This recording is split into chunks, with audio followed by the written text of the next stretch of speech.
Indy 500 coverage is brought to you by the members of the DL 500 Club. Click the link in the description, join today, and get exclusive content. So definitely and thankfully a less eventful Monday practice session this year for the 108th running of the Indianapolis 500 versus the 107th. We didn't send anybody to the hospital today, which is great. In fact, the only on-track incident wasn't even on the racetrack. It was in the pits. Tom Blomqvist lost control coming off of a mock pit stop. Didn't hit anything. The crew got him back into the pit box. He continued on. There was a ton of running today. We finally got to actually see the drivers run together, running in groups, running in race conditions, and I've got a lot of thoughts to go over as we kind of preview this year's Indianapolis 500. That's what we'll be doing on this channel all week long. Got to go on IndyCar radio for about 30 to 40 minutes. I don't exactly know how long it was, but Mark Janes and Nick Yeoman and the whole crew over there just do a fantastic job, and I cannot believe they let me jump in on their business, because it's unbelievable what they do. Such an honor to go on that radio network that has been such a crucial aspect to the Indianapolis Motor Speedway over the years.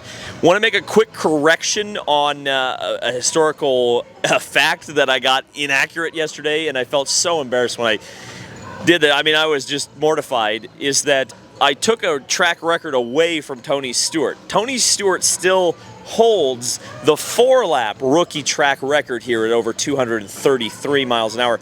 Kyle Larson did, however, set a track record for the 1-lap track record of 234 miles an hour for a rookie here at the Speedway. But Tony Stewart still holds the 4-lap track record. So just wanted to clarify that, because I felt really bad that I didn't get that right yesterday.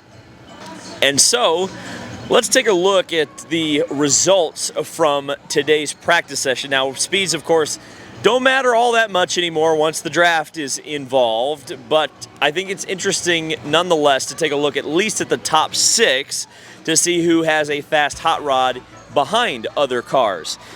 And it was Joseph Newgarden, defending winner and outside front row starter at 226.2 miles per hour, leading the charge from Colton Herta, who looks extremely strong in that Andretti Global car, although he will have to come from a little bit deep in the field to challenge Newgarden and the Penske's.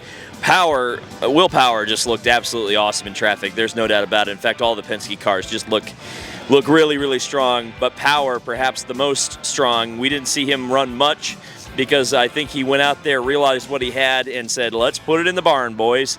Augustine Canapino, who had the greatest qualifying run that wasn't, that didn't, of course, count because of the plenum incident, but 225.7 miles per hour for Canapino today. He's coming from deep in the field, so will he be a factor on race day? It's hard to say. Pato O'Ward went into the post-practice press conference today very unhappy. In fact, thinks he doesn't have the speed to win this race. More often than not, though, when you hear drivers say things like that, they get to carb day and they say, oh yeah, things are fine, and then they have a really good race day. So we'll see with Pato O'Ward. I would be surprised to count him out this early. And Christian Rasmussen, who has just been the guy who is unwilling to let anyone pass him, and he's willing to hang it out, go side by side, drive his car wherever he wants it to. I think Christian Rasmussen is either going to crash or he's going to have a heck of a day, and I'm starting to lean more towards the idea that he's going to have a heck of a day. Now, he's going to come from deep in the field, but Christian Rasmussen is an extremely impressive rookie, I have to say. Though I don't know if Colton Herta and a few other drivers, namely Callum Ilott and I think Marcus Armstrong today, who had a few run-ins with Rasmussen, would say the same thing. But you need some guys like Rasmussen and Ferrucci out there to mix it up with the guys and give us some excitement. And on the subject of young drivers, our history segment is more of a statistical segment with historical significance, I guess we'll put it that way. And it's a segment we did last year, but there's still a chance that 2 age records could be broken on Sunday. And these are those stories.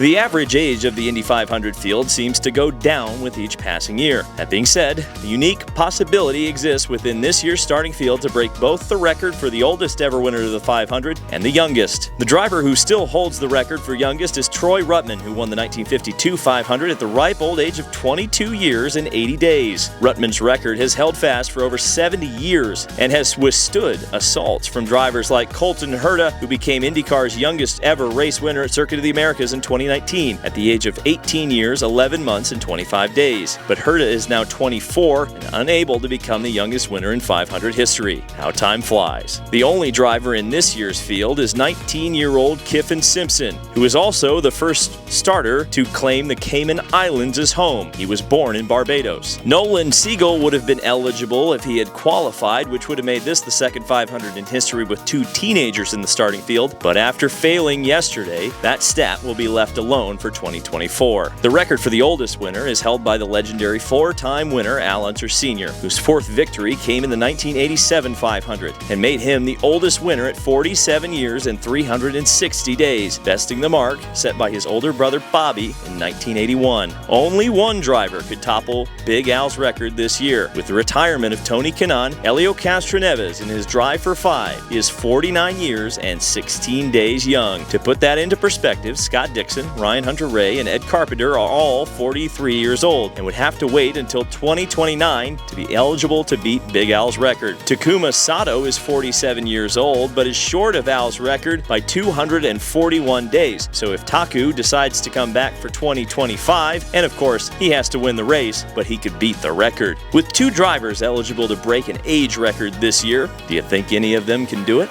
So Kyffin Simpson and Helio Castroneves, at least as things stand right now, are the 2 drivers who could break age records at the Speedway this year. Although, I guess we'll put this solidly in the rumor category because I tried to chase this down today.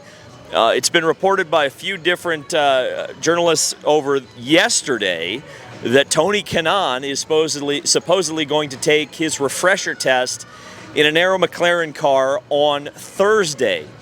Well, I guess we don't know if it's an Arrow McLaren. I assume it's an Arrow McLaren car, but then again, I kind of think about the fact that he was in the Dale Coyne pit for the 18 car. I wonder if something could be worked there, if that's a loophole in the rules to take a refresher test. I don't know. That's just a thought I had literally just now. But it sounds like Tony Kanaan might get a refresher test on Thursday, but the details are very, very fuzzy. I would put it right now at to be determined and maybe at to be announced. And I also think there's a chance it might not happen. Now, why would Tony Kanaan take a refresher test? He would need to do that in case Kyle Larson cannot race on, let's say, Sunday, or let's say it gets rain delayed to Monday or Tuesday. And Kyle Larson, for some reason, would have to miss the start of the race for NASCAR obligations, then Tony Kanaan would take over the obligation to drive the car, but obviously starting from the second row. I guess he wouldn't start from the second row. They'd move him to the back with a driver change. That's the only situation, by the way, in the Indy 500 anymore where a car would be moved to the back of the field. Backup cars no longer have that provision because the driver qualifies rather than the car, which I think is a crap rule change, frankly, but they made that back with Kurt Busch. So, that is what it is. So Tony Kanaan might or might not be driving a car this month. We'll find out, I guess. Let's talk a little bit about what I think about the race. Am I prepared to make a prediction right now? No. Do I think it's probably going to be a Penske car? Yes. I think there's an opportunity uniquely, and I spoke about this yesterday in the video and on IndyCar Radio, where an Indy, we've never seen 3 cars from a team running up front all at the same time. And I think there's a chance that Penske could use this to their advantage and work together to control a race that in a way that we haven't seen since the much more diverse, mechanically diverse years. Easy for me to say.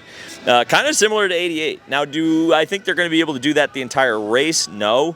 I kind of mentioned yesterday that the pit stops could be the Achilles heel of the Penske team. Not that they're bad pit stops, but other teams can probably jump out and get in between the Penske cars. In fact, I think the start of the race is going to be extremely, extremely, extremely crucial for, let's say, an Alexander Rossi or a Santino Ferrucci or someone else, maybe a Kyle Larson, to get up there and break the Penske's up as quickly as they can to make them race. Send a rabbit out there, try to break the Penske's up, try to get them off of their fuel-saving strategy, and try to win the race. Speaking of fuel saving, I really think that we're going to see a very similar race to what we saw last year, where guys are going to utilize the draft, try to swap positions, not want to lead the race. Now, do I like that kind of racing? No, but that's what we're going to have. So the question of Mark, of course, is going to be what's the fuel mileage going to be like between the Chevys and the Hondas? The Hondas are pretty clearly down on power. That's a disadvantage in qualifying, but it can be an advantage if you are in a fuel mileage race because you can run a little bit faster, save the same amount of fuel as the Chevys, and go longer. You can also save more fuel and open up your windows a little bit. So there are some things there that maybe Honda can get back into this race and challenge the Chevys of Penske and McLaren. So I'm curious about the strategy of this race and how it's going to play out. And of course, if a yellow falls in the middle of a fuel stint, I think that's really almost like road racing, going to help open up the strategies and make this race a little bit more exciting. If I can get my phone unlocked, because of course I don't have the phone. There we go. Kyle Larson figured it out today. I was curious about what Kyle Larson was going to look like in traffic. He ran up at the front of the pack most of the day, so Arrow McLaren clearly expects that he's going to be contending for the win. Not that I don't think anybody thought that he wouldn't. I didn't see him really run in the back of the pack, and I said this on IndyCar Radio, and I'll say it here. That's an interesting idea from Arrow McLaren, because that's one thing that Kyle Larson might get thrown to the wolves in during the race, where if something does go wrong and he has to fight his way up through the pack, he might not have as much experience with 19 cars of dirty air in front of him. But I think that the intention is fully that Kyle Larson is going to be running up front and running for the win of this Indianapolis 500. And today he looked exactly like an IndyCar driver. I mean, you wouldn't have, if you painted all the cars green, you wouldn't have been able to pick out Kyle Larson. Not that we didn't expect that, but he's definitely going to be a contender for the victory, no doubt about it. The fact that Pato O'Ward said he was slow in the press conference is interesting, or doesn't feel like he's got a shot of winning the race. We'll see. I kind of mentioned that earlier in the video, but of the McLaren drivers, he seems the least confident. In fact, I spoke to Callum Ilott yesterday, and he feels pretty good about his race car. I think Callum will be up there, and he's a driver that I think a lot of people are sleeping on. I feel like people are sleeping on Ganassi as well, all 5 of their cars. They all look good. I think they all have a shot, especially if it's a fuel mileage race, all being Honda-powered. And Alex Palou and Scott Dixon will find their way up there, no problem, I think. The Andretti cars, particularly Colton Herta and Kyle Kirkwood, although I think Marco Andretti's been the most confident I've seen of him in a long time. Herta will be up there. Kirkwood will be up there. Herta especially looks strong in race trim. So it could be Herta, McLaughlin, Larson, a few of those names we could throw out there. Power, Newgarden, Rossi. Then you get to 5 or 6 names, and typically those are really the only names you end up seeing contending for victory at the end of the Indianapolis 500. But certainly a few more names I could throw at you. We just mentioned Callum Ilott. I think he is kind of quiet, right? Quiet, but I think he's got a good shot. Christian Rasmussen, I mentioned him earlier. He's going to be very exciting one way or the other. And Marcus Ericsson, he looked pretty decent in traffic today. He's a former winner of this Indianapolis 500. He finished second last year, so I think by the end of the race, now is he going to win it? No, but I think Marcus Ericsson could be up there in that 10 to 15 range, or maybe even higher depending on the attrition rate. I think he will, over the course of 500 miles, slowly move up through the field. And so yeah, this is the Monday practice session, and thankfully no stuff got tore up. We're relatively clean. We have a good idea of race running. It's going to be a busy week on this channel in the lead up to the Indianapolis 500. We have the starting grid video coming out. I don't want to spoil it, but it's freaking awesome. We improved on last year. I can just tell you that right now. And, the lead up to the race, you guys know what's up here. It's going to be a busy day, a couple of days on the channel. I'll be making a few appearances on some other podcasts. potentially NASCAR related. We'll stay tuned on that. And I'm looking forward to those. And I'm sure you'll see them when they're announced. So thank you guys so much for watching. This has been David Lane on YouTube from the Indianapolis Motor Speedway. We'll see you in the next video.